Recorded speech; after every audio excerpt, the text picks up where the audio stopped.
I'm Kelsey Fulton. I am in my second year of the MIT program at Georgia Southern University, and I currently teach third grade in Carroll County, Georgia. A little bit about my third grade class. I have 18 students. 10 are female, 8 are male.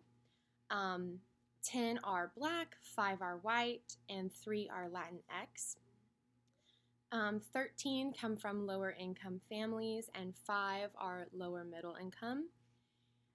15 of my students, their home language is English, and 3, their home language is Spanish. I have 4 students with autism, 6 students with ADHD, 1 student with an intellectual disability, 2 students with specific learning disabilities, 4 students who attend a speech class outside of my classroom, and 2 students who are English language learners. Some challenging circumstances that a lot of my children are in. Like I said, most of my children are low income. That can really impact a lot of things. A lot of my students come to school pretty hungry, so that impacts their learning. Out of my 18 students, 14 of those students have parents who are not together. They live with one parent. I have 1 student who contact with one of their parents is strictly prohibited, and that really affects her learning at some times. I have 1 student with a mother who is chronically ill, and I have 2 students who experience homelessness or their families do not have permanent addresses. As far as funds of knowledge, my students, I have a lot of students who love drawing and coloring. There are a lot of artists in my classroom. I also have a big group who love making movies together, and that's usually what they're doing at recess. Most of my kids play video games, a lot of Roblox, a lot of Minecraft. They all love the show Bluey. And I have about 5 pretty serious football players, and overall, a lot of my students are very into sports. So that's a little bit about my students. I have created a digital learning day based on what they are currently learning at school, so this could be used tomorrow. We are going to follow our regular schedule of school, so that's how it's going to go, and I will jump. Good morning, everyone. I hope everyone is doing well. You are going to follow along to this video all day long. It might not take you all day long, and there are going to be some parts that you're going to pause and do some work for me, pause and think about some answers, and there are going to be some quizzes and little assessments that you'll complete for me. Okay, so we're going to start just like we would in school. We're going to start the morning with math. All right, and in math, we all know that we've been working on addition with regrouping. Okay, so we're going to do a little bit of addition with regrouping practice. First, I'm going to go over a few examples, and then we're going to look at a little song, and you guys are going to get to practice yourself. Okay, so we need to remember that when we are doing addition with regrouping, we are taking, if an answer is 10 or more, we are taking those 10s and putting them in the next place value. Okay, so I'm going to do I'm going to do 2 examples with you, and we'll show 2 ways that you might complete this. Some people are going to complete it the first way, some people are going to complete it the second way. They both get you the right answer, so do it however you like. Okay, question number 1 is 743 plus 429. Okay, and we're going to solve the first way first. By just keeping it this way. All right, and I'll show you both ways. All right, so we're going to start over here in our ones place. We're going to find 3 plus 9. So we have 9, 10, 11, 12. Okay, so that's 2 digits. So we have to carry that 1 that's in the tens place over to the tens place, and we put our 2 down here in the ones place to represent our 12. Okay, then we move on, and we have 1 plus 4 plus 2. 1 plus 4 is 5, plus 2 is 7. So we just write our 7. And then we have 7 plus 4. So 7, 8, 9, 10, 11. And that gives us 1,172. Okay, so that's the first way that you may choose to solve this problem. And let's move on to our second way. So the second way is I'm going to split up my hundreds place, my tens place, and my ones place to make it 3 different numbers that I'm adding. So it looks like this. I would take my 743 and I would say this is 700 plus 40 plus 3. Okay, 743. And then I do the same thing with my 429. So this is 400 plus 20 plus 9. And we're adding all of this up. So I'm going to add my ones first. And I have 9 plus 3 again, we know is 12. So I'm going to put my 2 down in the ones to represent our 12. And we're carrying that whole 10 over to the tens place. So 10 plus 2 is 12. So then we have 10 plus 40 plus 20.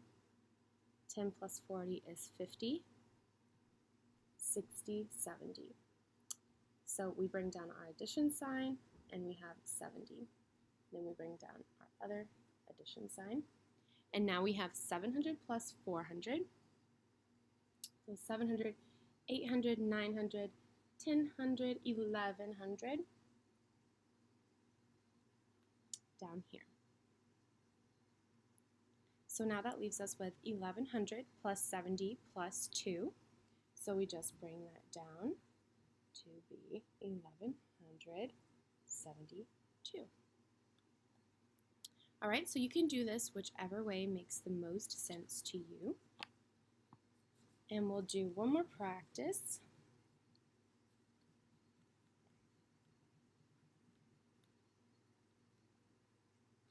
All right, the next one we'll do is 867, which you can be writing along with me if you want to practice too. You could do it as I do it. All right, so 867 plus 426. All right, so we'll start with our ones. 7 plus 6. We know 6 times 2 is 12, and we add 1, and that gives us 13. So we put our 3. We carry our 1 to represent 10. And now in our tens place, we have 1 plus 6 plus 2. 1 plus 6 is 7, plus 2 is 9. And then we have 8 plus 4. So 8, 9, 10, 11, 12. And that gives us 1,293. All right, so that's our first way to solve, and let's practice our second way. So 867 we can break down to 800 plus 60 plus 7, and 426 is going to be 400 plus 20 plus 6. And we are adding this all up. So we are here in our ones, we have 7 plus 6, that we know is 13. So we're putting our 3 in the ones place, and we're going to take that whole 10 and add it up here in our tens place. So now we have 10 plus 60 plus 20. 10 plus 60 is 70, plus 20 is 90. Bring down our addition signs. And then we have 800 plus 400. So 800, 900, 1000, 1100, 1200. And this is what we end up with, 1200 plus 90 plus 3, which we know is 1293. Right, so you could solve these either way. For our next thing, we're going to watch an addition song. And this song is going to help you think about how are you using regrouping, how to use regrouping if it's new to you, and just a little bit of practice with addition. So I'm going to show you how you're going to do that. You are going to go to our Google Classroom. Okay, here's Miss Fulton's Google Classroom. And you're going to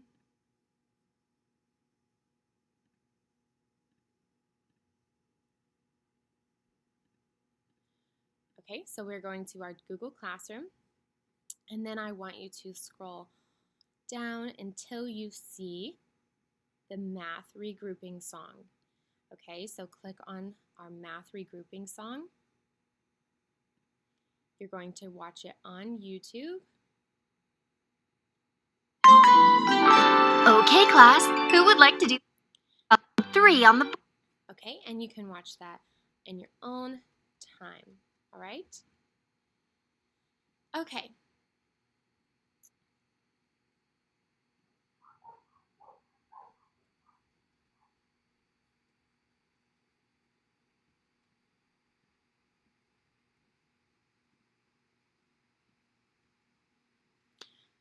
Okay, so now that you have watched our math regrouping song and you've seen a little bit of practice from me of regrouping with addition, you are going to do a little bit of practice yourself. So I'm going to hold up some questions and I want you to complete them on your own. Okay, so when I hold these up, I'm going to hold these up and then I want you to copy these down. So you can pause the video now and copy these down.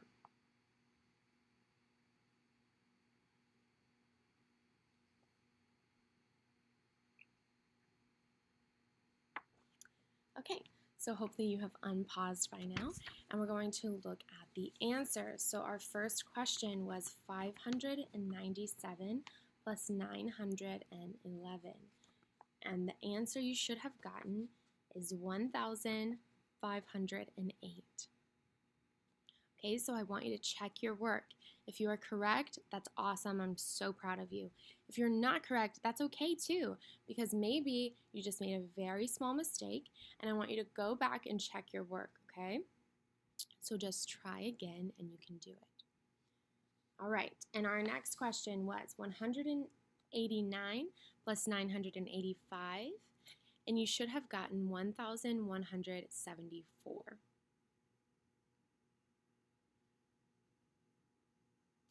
And our next question, 423 plus 167 equals 590.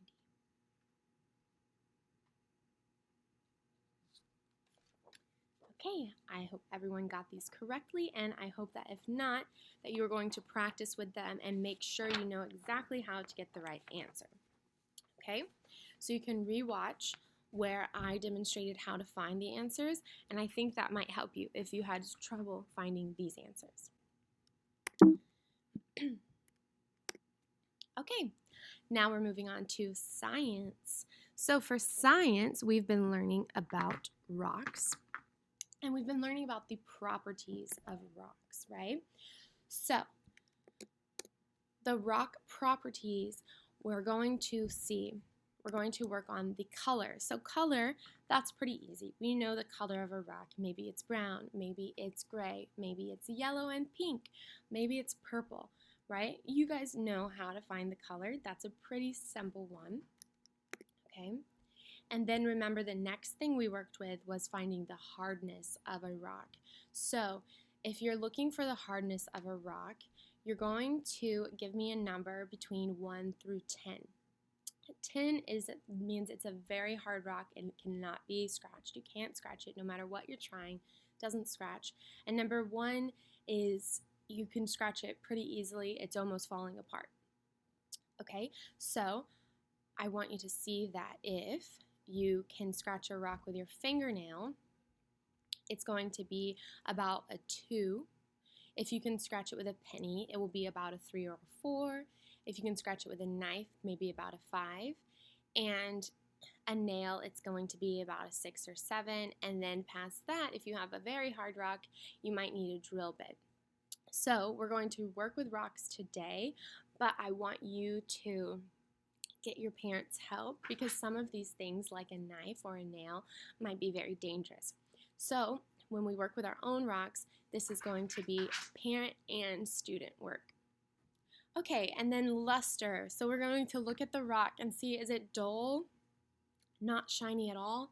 Is it glassy, which means like it seems like you can almost look straight through it?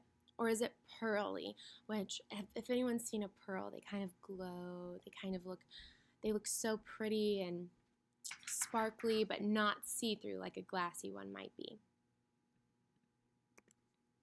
All right, and then we're going to look at the texture. So is it a bumpy rock like this one, or is it a smooth rock that barely has any edges? All right, so first I want you to go back to our Google Classroom, and you're going to find the Brain Pop video about rock properties. Okay, so you're going to watch that and then come back to our video here.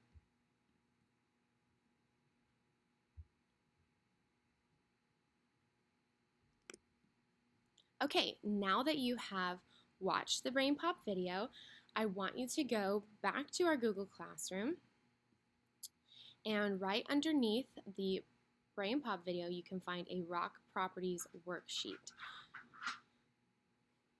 So this is what the worksheet looks like. You're going to draw a picture of your rock. You're going to put what kind of luster it has. Is it dull, glassy, or pearly? You're going to decide on the hardness from 1 to 10. You're going to tell me what the color is and the texture. Is it bumpy or smooth? So for this, I need you to go out in your yard, and I need you to go out in your yard with your parents, and you're going to find a rock. It can be any rock. It can be an ugly rock. It can be a pretty rock. It can be any sort of rock you can find. I know you can find some sort of rock somewhere outside.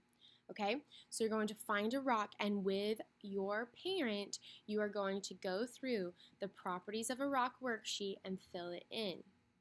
All right, so I went out into my yard, and I found this rock. Okay, and I'm going to fill out my properties of a rock worksheet. All right, so first I'm going to draw my rock. So this is what my rock looks like. And I'm going to roughly kind of draw a picture of it. And I would like for you to look at it closely, get the shape of it down, and then color it. Okay, so color it, make it the color that you want it to be. So there's just a rough picture of my rock. And then I'm going to look at the luster. So let's go back to our luster slides. And the luster. So we have dull, glassy, or pearly. So if you can see my rock, you can kind of tell it's pretty dull. All right, it's very dull. It's not glassy. You can't really see through it. It's not shiny like a pearly one might be. It's pretty dull. So right here under luster, I'm going to write dull. Okay, and then I'm going to check the hardness. So the hardness, let's go back to our slide on hardness, and we're going to see. So so now we're looking at the hardness, and the first thing we want to do is check the fingernails. Can we scratch it with our fingernails? So I am going to try to scratch it with my fingernails, and I'm not sure if you can see, but it's not scratching. Okay, so if it does not scratch, you're going to go to the next step, which is going to be a penny. All right, it must be a copper penny, okay? So I'm going to take my penny and my rock, and I'm going to scratch. And it doesn't really seem like it's scratching to me, not really. So I'm going to move to the next step, which is a knife. Okay, so I have a knife. This is where you definitely need your parents' help. Okay, maybe your parents can do this for you and you just observe. That would be great. All right, so we're going to take our knife and scratch. And it is scratching a little. It is scratching. So can you see these scratch marks? So my rock scratches at a knife level.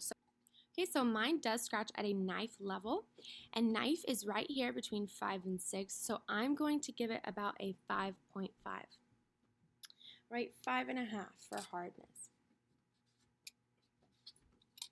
Okay, and then we're going to move on to the color. So I just want to look at my rock, and I want to see the color. It's pretty much brown, right? So I'm going to write brown.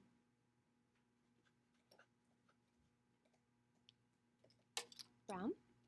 And then last is the texture. So my rock does have some bumpy spots right here on the edge, but overall, everywhere else feels very smooth. So I'm gonna say it's a pretty smooth rock. So you would write bumpy or smooth, and I'm going to write smooth. All right.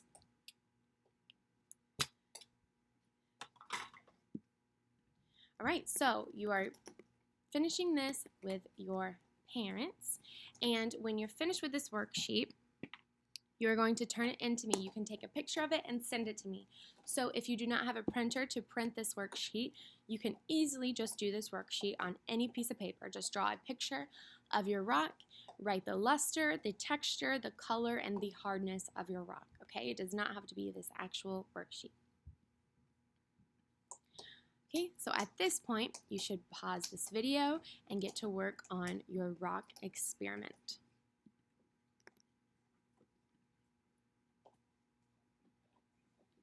Okay, now we are moving on to social studies.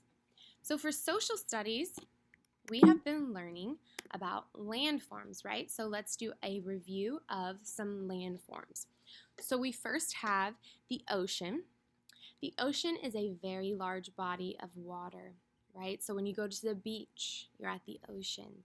The ocean goes for a long, long time. You cannot see the end of it, right? And our second one is a lake. A lake is a small body of water with land all around it. So if you're at a lake, most lakes, you will be able to see the land around it. Some lakes are very large and you might not see all the edges, but you will see that there's land around the lake. All right, and then we have river.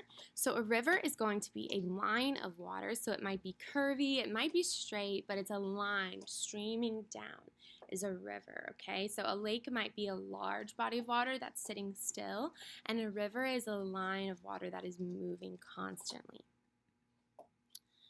Then we have an island. So an island is a piece of land with water all around it, okay? So an island is going to be off of the mainland in the middle of the ocean usually. And then we have mountain. A mountain is a tall piece of land with steep sides, okay? So this is what our mountain might look like. It might have a snowy top, it might not. It might have trees all the way to the top. It might have just rocks. So mountains can look a lot of different ways, but they are always going to be a tall piece of land and usually have very steep sides.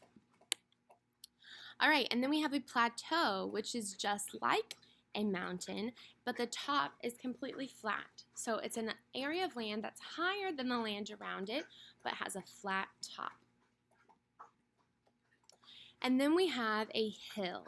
A hill is a small mound of land. So most of you have seen a hill. Even if you've never seen a mountain or a plateau in person, you've probably seen a hill, maybe in your backyard, right? So a hill is just a small mound of land. And then we have a plain. A plain is flat, open land. So usually it's a grassy area where as far as you can see is just flat. Okay, so now I want you to review even further, and you're going to go back to our Google Classroom again. All right, and on our Google Classroom, you're going to go to the landforms video. All right, so it's about 8 minutes long. It's an 8-minute long video, and you're going to watch all about landforms. Okay, so when you're done with that video, the next thing you need to do is a landforms quiz on Nearpod.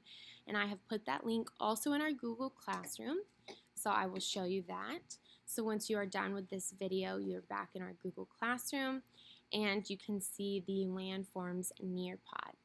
All right, so you're going to click on the Nearpod link. And if you are on your school computers, they will automatically sign you in. You will use your school email to sign in.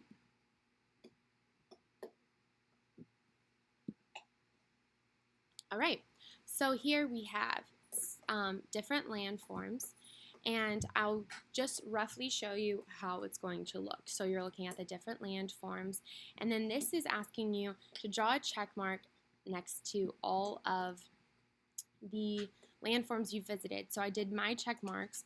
I have been to all of these except a plateau. I have never seen a plateau, so I did a check for each of the other ones. And then here, I drew a rough line, but here you're going to draw a line from the picture and name of a landform to the definition of a landform. And on the next page, you'll be able to check your answers.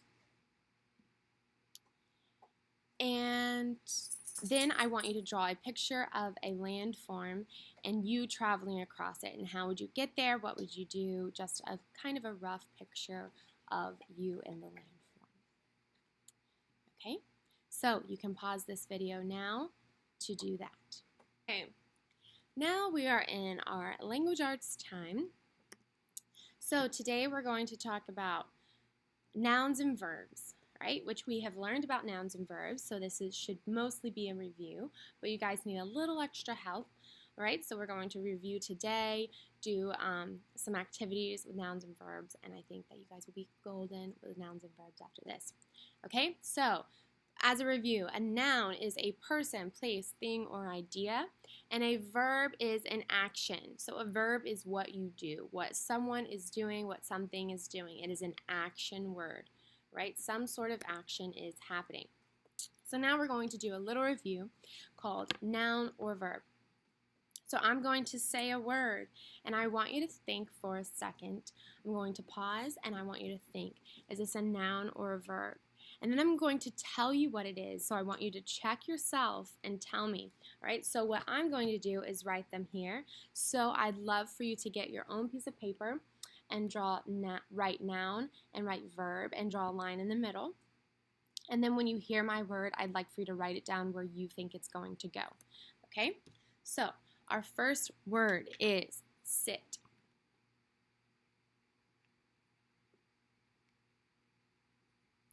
All right, so you should have written down sit somewhere, and it should be in the verb list. Sit is a verb. Sit is something you do, or maybe a dog does.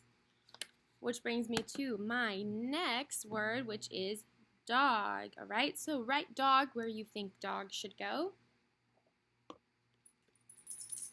And I put dog under noun. A dog is a person, place, thing, or idea, definitely, right? So we have dog is a noun. Our next one is Minecraft. Minecraft. Is Minecraft a verb or a noun? Write it down. Right? Minecraft is a noun. It is a thing. It's a game you play, right? So our next word is play. Is play a verb or a noun?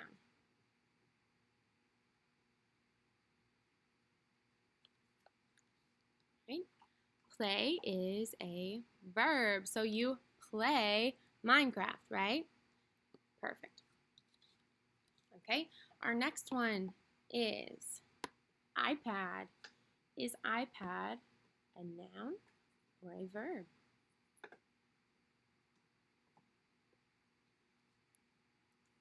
All right, iPad is a noun. It is a thing. Our next one. Okay, I'm going to do a few more. You write them down and then we'll check them at the end. So our next one is read.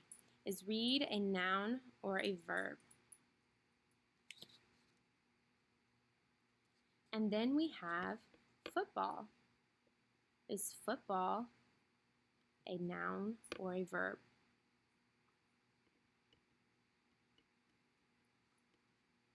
And then Miss Fulton. Is Miss Fulton a noun or a verb? And jump. Is jump a noun or a verb? All right, so let's check those 4. So first we had read. Read should be under verb, something you do. And then we had football. Football is a noun, it's a thing. And Miss Fulton is a person, so that is a noun. And jump. Jump is a verb. Something you do is a verb. All right, so look at these. You should have the same list as me. You can pause it for a second to see and make sure you have the same answers as me.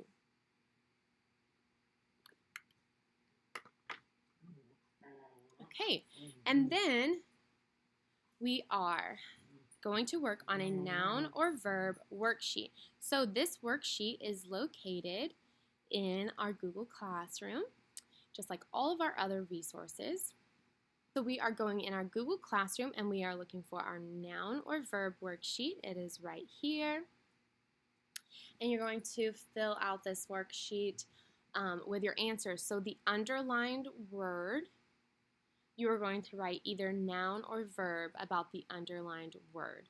Okay, so at this point you should pause this video and be working on that worksheet. Okay, once you have finished that worksheet and you have unpaused the video, you should check your answers here.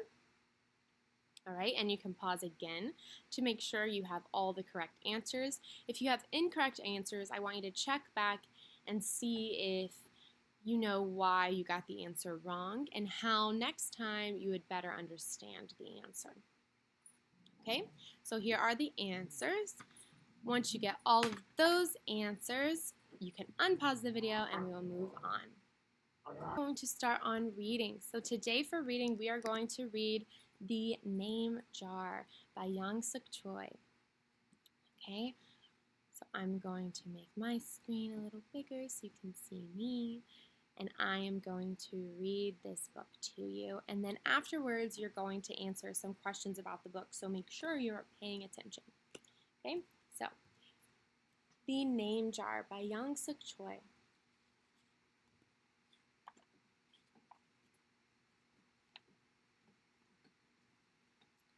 Through the school bus window, Eun-hye looked out at the strange buildings and houses on the way to her new school. It was her first day, and she was both nervous and excited. She fingered the little block of wood in her pocket and remembered leaving her grandmother at the airport in Korea. Her grandmother had wiped away Eun-hae's tears and handed her an ink pad and a small red satin pouch. "Your name is inside," she had said. "My name?" Eun-hae had wondered. Again, she took out the red pouch to look at the wooden block with her name carved in it. As she ran her fingers along the grooves and ridges of the Korean characters, she pictured her grandmother's smile.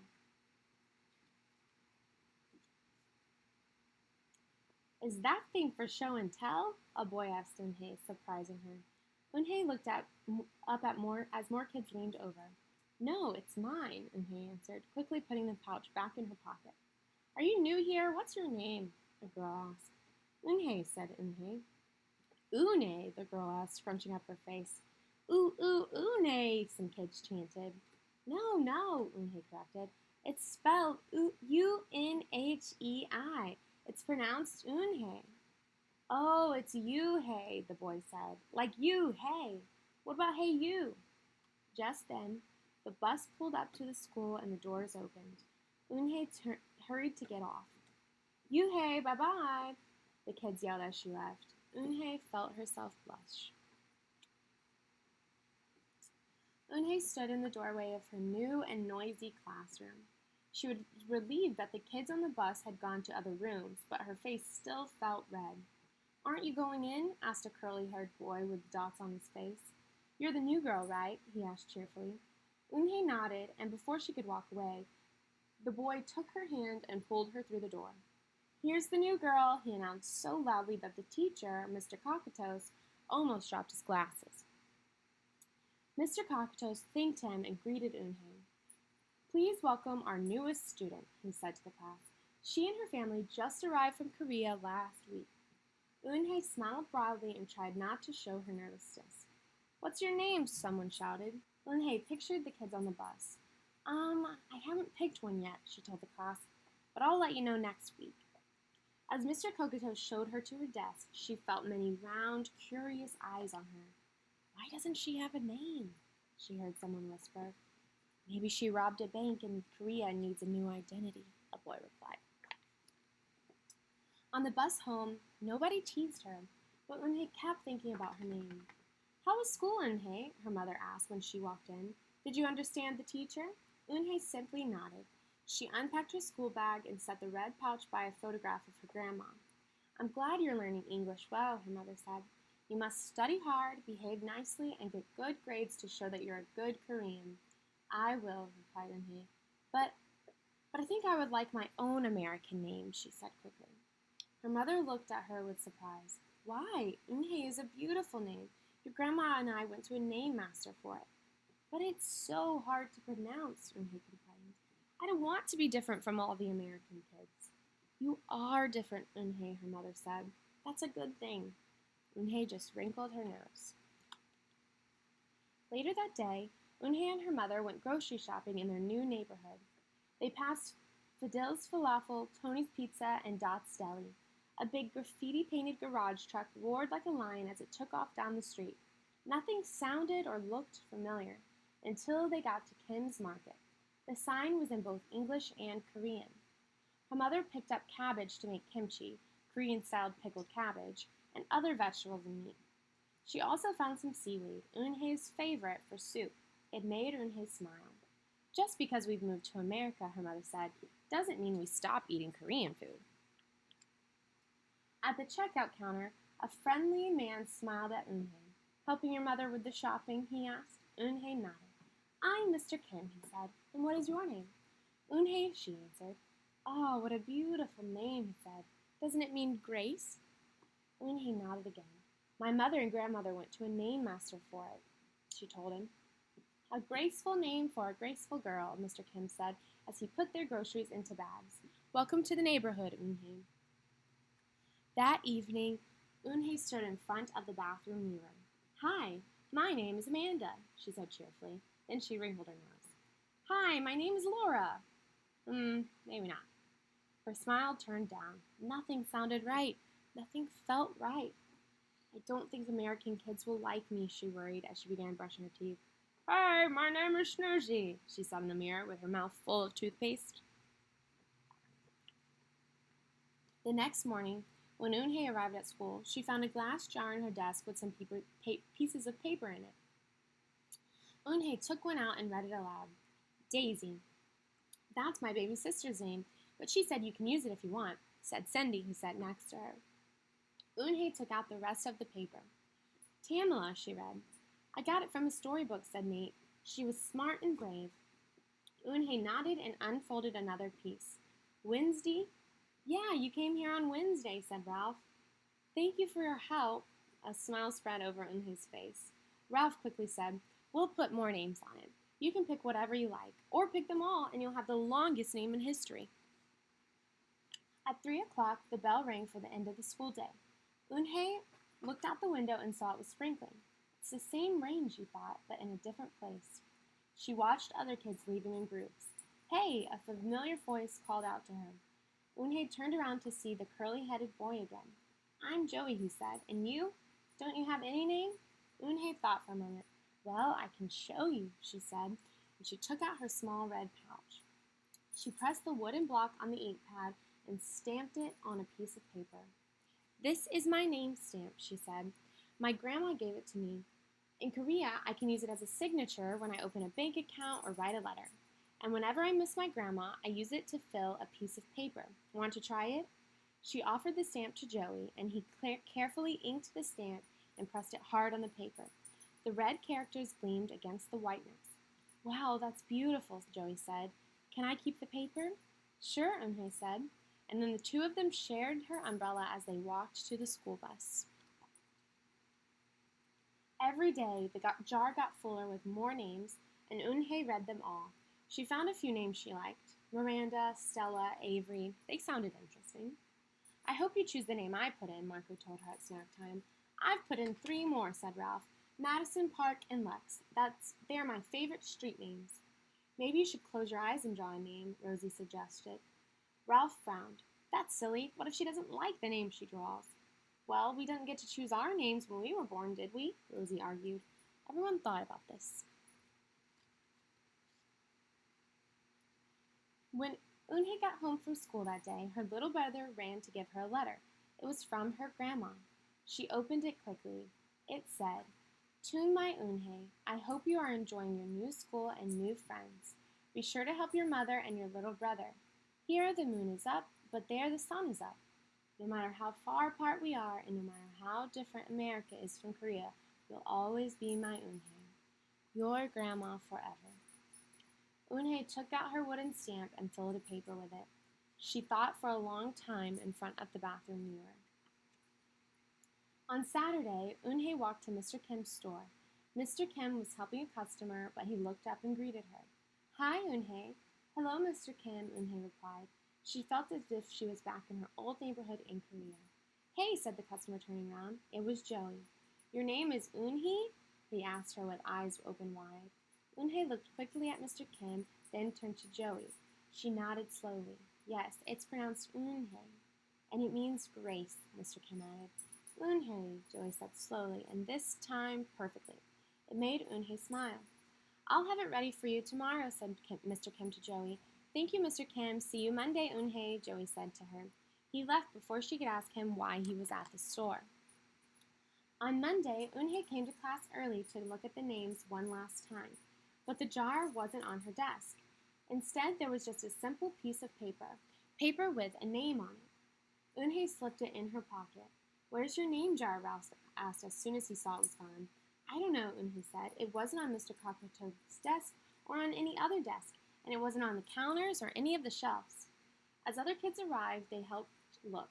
Soon, Mr. Kakato's came in, and Ralph shouted at him, "The name jar is gone, the jar with all the names on it." "Gone," Mr. Kakato's replied. With a look of concern, he asked Eunhye, "Did you get a chance to read all the names?" Eunhye nodded. She took a breath. "I'm ready to introduce myself," she said. Eunhye wrote her name in both English and Korean on the chalkboard. "I liked the beautiful names and the funny names you thought of for me," she told the class, "but I realized that I liked my name best, so I chose it again. Korean names mean something. Eunhye means grace." "Grace! Grace, Eunhye!" shouted Ralph. Everyone tried to say it. Eunhye, Eunhye, Eunhye. Eunhye said her name again slowly and clearly. Soon the kids began to say it better, even Mr. Kakato's. They applauded Eunhye's choice. "I was named after a flower," Rosie whispered to Eunhye. "Lots of American names have meanings too," Mr. Kakato's reminded everyone. When the class was dismissed, Eunhye heard her new friends say goodbye. "Bye, Eunhye. See you tomorrow. Goodbye, Eunhye." Eunhye said goodbye and then looked around for Joey, but he was already gone. "Eunhye, Eunhye, come downstairs," Mother called for Eunhye. "Your friend is here." Eunhye rushed down to see who she meant. There stood Joey, and in his arms was the name jar.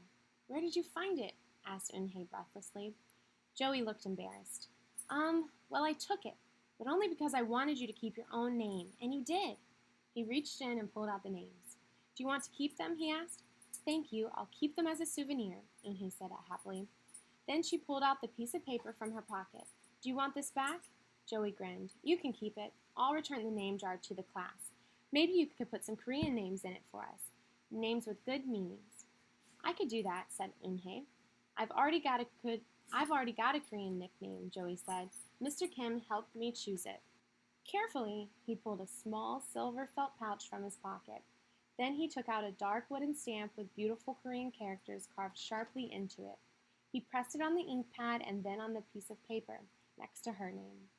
"Chingu," read Eunhye. "That means friend." And Chingu smiled back. The end.